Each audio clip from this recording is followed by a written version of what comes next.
네,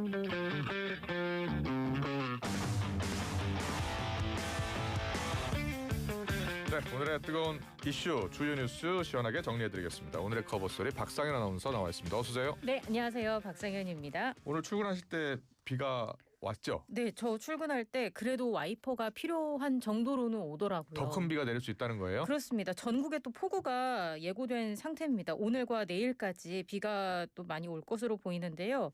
기상청에서 예상한 초단기 강수 예측 자료가 있는데 오늘 오전 8시를 전후해서 북쪽에 강한 비구름대가 경기 북부와 영서 북부, 서울 일부 지역까지 영향을 줄 가능성이 있다고 그래요? 합니다. 예. 다소 강한 비가 국지적으로 쏟아질 수 있어서 출근길에 각별히 주의를 하셔야 할 것 같고요. 비구름은 낮 동안 중부지방에 영향을 줄 것으로 보이고 이후에 남부지방에도 비를 뿌릴 것으로 보입니다. 이에 따라서 기상청은 내일까지 수도권 등 중부지방에 최고 150mm 이상, 남부지방에도 120mm 이상의 많은 비를 예상하고 있습니다. 최근 비가 많이 내리면서 지반이 약해진 곳이 많잖아요. 예. 축대 붕괴와 산사태, 저지대 침수 등의 호우 피해에 각별히 유의해달라고 기상청은 당부했습니다. 네. 오늘 김건희 여사가 처음으로 이제 공개 소환 조사를 받게 됩니다. 오늘 네. 오전 10시죠? 맞습니다. 피의자 신분으로 오늘 오전 10시에 서울 광화문 특검 사무실에 출석하게 됩니다. 특검은 김 여사와 별도의 티타임이나 면담 없이 곧바로 조사에 들어간다고 하고요. 내란 특검이 윤 전 대통령을 조사할 때와 마찬가지로 별도 예우를 갖추지 않고 일반 피의자처럼 대하겠다는 것입니다. 김건희 특검은 통상 절차대로 법과 원칙에 따라 조사할 예정이라고 강조했습니다. 네, 김 여사가 이제 처음으로 포토라인에 서게 되는데 관련 의혹과 관련해서 입장을 밝힐까요? 그러게요. 그게 아무래도 또 초미의 관심사가 아닐까 싶어요. 예. 지금까지 상황을 잠깐 좀 정리를 해드리자면 지난해 7월에 서울중앙지검이 명품 가방 사건과 도이치 주가 조작 의혹에 연루된 김건희 여사와 12시간 동안 대면 조사를 진행을 했었어요. 근데 검찰청사가 아니라 대통령 경호처 건물에서 출장 조사를 벌였거든요. 그래서 비판 여론이 들끓었고 검찰총장까지 가세해서 원칙이 훼손됐다면서 고개를 숙였습니다. 이때 김 여사 측은 경호 지침에 따른 불가피한 절차였다라고 해명을 했습니다. 이후에 검찰은 도이치 주가 조작 재수사랑 명태균 의혹 수사 과정에서 여러 차례 소환을 통보해 봤는데 김 여사는 번번이 거부를 해왔습니다. 하지만 사건을 넘겨받은 민중기 특별검사팀이 체포 가능성까지 시사하면서 압박 수위를 높였고요. 예. 결국 공개 소환이 성사된 것입니다. 네, 오늘 첫 조사에서는 어떤 혐의들을 조사받게 될까요? 일단은 주요 혐의 위주로 조사가 이루어질 것 같아요. 예. 특검이 김 여사 측에 보낸 출석 요구서에 명시된 의혹은 크게 세 가지입니다. 먼저 도이치모터스 주가 조작 사건입니다. 공범 대부분이 판결이 확정됐을 정도로 해묵은 사건이기도 한데 2009년에서 2012년 사이에 발생한 도이치모터스 주가 조작에 김 여사가 돈을 대는 전주로 가담을 했다는 게 그 의혹의 골자입니다. 그리고 명태균 게이트로 불리는 공천 개입도 핵심 의혹 중 하나인 거죠. 예. 특검은 지난 2022년 대선에서 윤 전 대통령 부부가 명태균 씨로부터 무상 여론조사를 받은 대가로 그해 치러진 보궐선거에서 김영선 전 국민의힘 의원이 공천을 받도록 관여했다고 의심하고 있습니다. 그리고 지난해 총선에서는 김상민 전 대전고검 검사가 경남 창원 의창 지역의 국회의원이 될 수 있도록 김 여사가 명시를 통해서 영향력을 행사했다는 의혹도 있는 거고요. 예. 마지막으로 건진법사 청탁 의혹입니다. 통일교 측이 김 여사와 친밀한 관계인 건진법사 전성배 씨를 통해서 다이아몬드 목걸이와 명품 가방 등을 건네면서 교단의 현안을 들어달라고 요청했다는 의혹입니다. 또 윤 전 대통령 취임 후에 첫 외국 순방이었던 나토 정상회의 때 김 여사가 착용했던 고가의 장신구들도 수사 대상입니다. 특검은 지금까지 조사한 내용들을 토대로 해서 김 여사를 강하게 추궁할 것으로 예상이 되고 있고요. 또 오늘 조사 관련해서 중앙일보 단독 기사가 있더라고요. 예. 특검이 오늘 조사 순서를 도이치모터스 주가 조작, 그리고 나서 명태균 무상 여론조사 및 공천 개입, 마지막으로 건진법사를 통한 통일교 청탁 로비 및 목걸이 의혹 순으로 정한 것으로 보입니다. 그래요. 이게 시간 순으로 정한 것 같아요. 과거에 있었던 일부터 차례대로 네. 물어보는 게 효율적이라고 본 것으로 보이고요. 있는데요. 전체 질문지를 100쪽 분량 수준으로 한정해서 준비를 했다고 합니다. 이건 김 여사 측이 건강상의 문제로 오후 6시 전에 조사를 종료해달라라는 취지의 의견서를 제출한 만큼 심야 조사가 사실상 어렵다는 판단으로 보입니다. 네, 2차 소환, 3차 소환도 가능할 것 같아요. 네, 그렇습니다. 자, 그리고 어제 방송법이 여당 주도로 국회를 통과했잖아요. 네, 야당이 그렇죠. 강하게 반발하고 있고요. 맞습니다. 재석 의원 180명 가운데 178명의 찬성으로 가결이 됐습니다. 법안에 반대하면서 필리버스터를 진행했던 국민의힘 의원들은 표결에 불참을 했고요. 방송법 개정안에 대해서는 그제 오후 4시부터 필리버스터가 진행이 됐었는데 24시간이 지난 오후 4시 10분쯤에 토론 종결 동의안이 상정돼 가결되면서 곧바로 표결에 붙여진 것입니다. 네. 이로써 지난 윤석열 정부에서 거부권 행사로 폐기됐던 방송 3법 가운데 방송법 개정안이 가장 먼저 국회 본회의 문턱을 넘게 됐습니다. 네, 공영방송의 지배 구조가 바뀌는 건데요.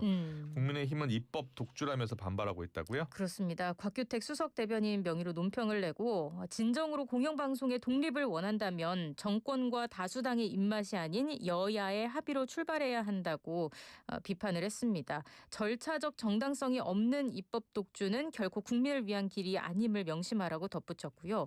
또 국민의힘 송원석 비대위원장 겸 원내대표도 방송 3법을 방송장악 3법으로 규정하면서 공영방송을 없애고 민주당 정권의 기관방송을 만들겠다는 의도다. 이렇게 비판의 목소리를 냈습니다. 네, 여당은 정치권이 앞으로 이제 이사를 임명하지 못하게 되기 때문에 네. 공영방송 정상화 법안이다라고 주장하고 있는 상황입니다.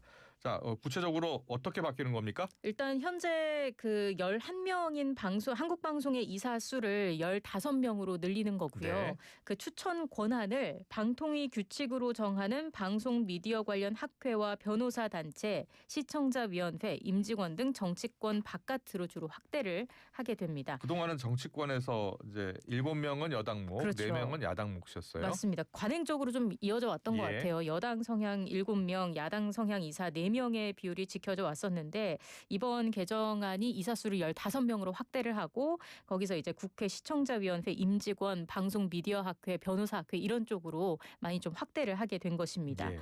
이들의 추천을 받은 이사들로 3개월 내에 새로 구성이 되는 것이고요.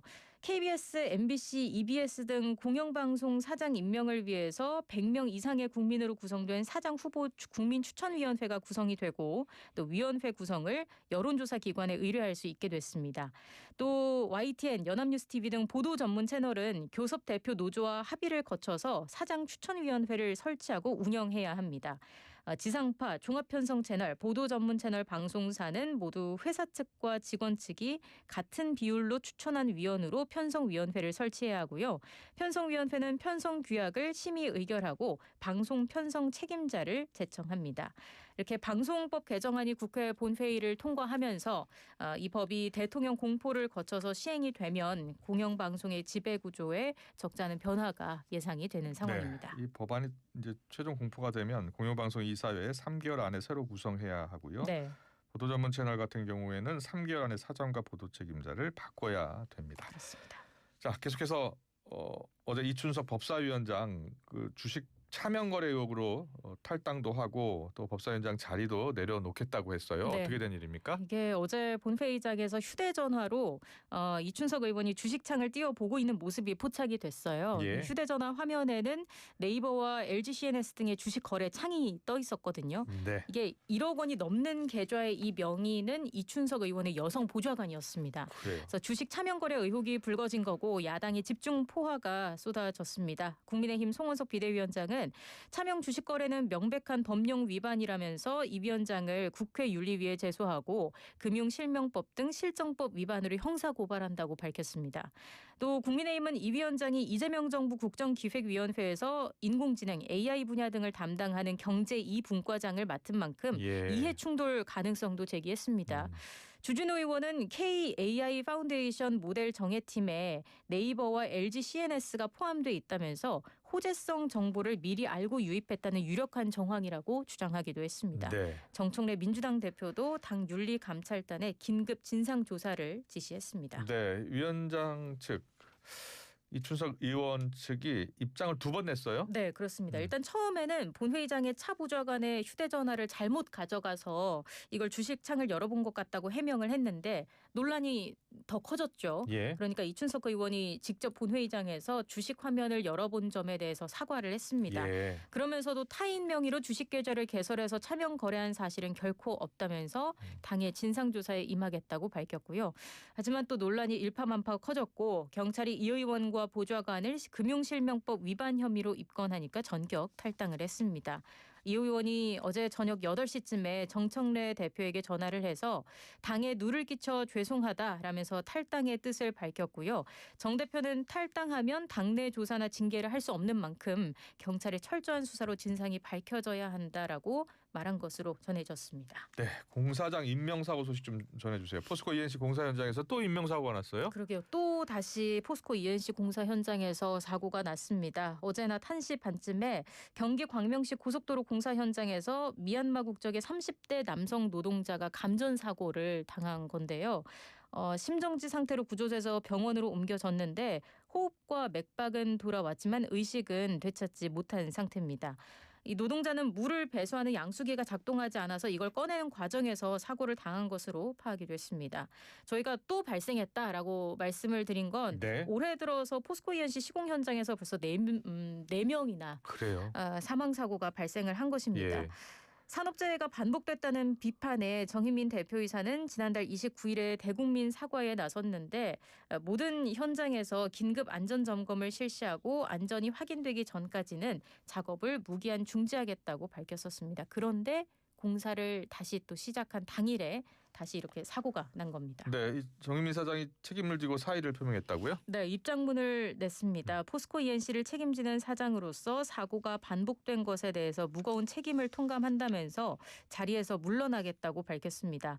또 전면적인 작업 중단과 철저한 안전 점검을 약속했음에도 또다시 인명사고가 발생한 점에 대해 국민 여러분께 머리 숙여 깊이 사과드린다고 덧붙였습니다. 그러면서 정 사장은 이번 사고는 단순한 안전관리 실패가 아닌 회사 경영 전반에 대한 통렬한 반성과 근본적 쇄신을 요구하는 엄중한 경고라고 하면서 회사의 존립 가치가 안전에 있다는 점을 다시 새기고 체질적 혁신을 위한 결단의 출발점이 되기를 진심으로 바란다고 강조했습니다. 네, 계속해서 반복되고 있는 산업재해에 대해서 정부가 어떤 입장 밝혔습니까? 일단 대통령실은 매우 안타깝게 생각한다고 밝혔고요. 강유정 대통령실 대변인은 동일 사업장에 반복되는 사고 유형에 대해 여러 번 경고와 채찍을 보낸 만큼 이재명 대통령의 휴가가 끝나고 나서 다른 대응이 있지 않을까 싶다고 말했습니다. 고용노동부도 강력한 대응을 예고했습니다. 김영훈 고용노동부 장관이 강한 유감의 뜻을 밝힌 가운데 노동부는 포스코 ENC가 지난번 사고로 전국 건설 현장 작업 중단 후에 재개하는 과정에서 안전 조치를 제대로 검증했는지를 살펴보겠다고 밝혔습니다. 네, 올해 주요 뉴스 박상현 아나운서와 정리했습니다. 잘 들었습니다. 고맙습니다. 수고하셨습니다. 금융이 100년을 넘게 우리를 생각하다 보면 최초의 민족자본은행을 세우고 우리라는 이름의 증권, 보험을 더해 금융의 새로운 가능성을 찾는 일까지 126년간 우리를 맨 앞에 두었던 그 책임감으로 언제나 우리를 맨 앞에 우리나라 우리금융그룹. 모든 인쇄 가능한 성원에드피아. 온라인 주문 간편한 성원에드피아. 누구든지 어디서나 쉽고 빠르게 인쇄의 유토피아 성원에드피아. 여름에는 부츠 판촉물 다양한 부츠 역시 성원에드피아. 열사병 위험이 커지는 무더위. 폭염 안전 5대 기본 수칙을 준수해주세요. 첫째, 시원하고 깨끗한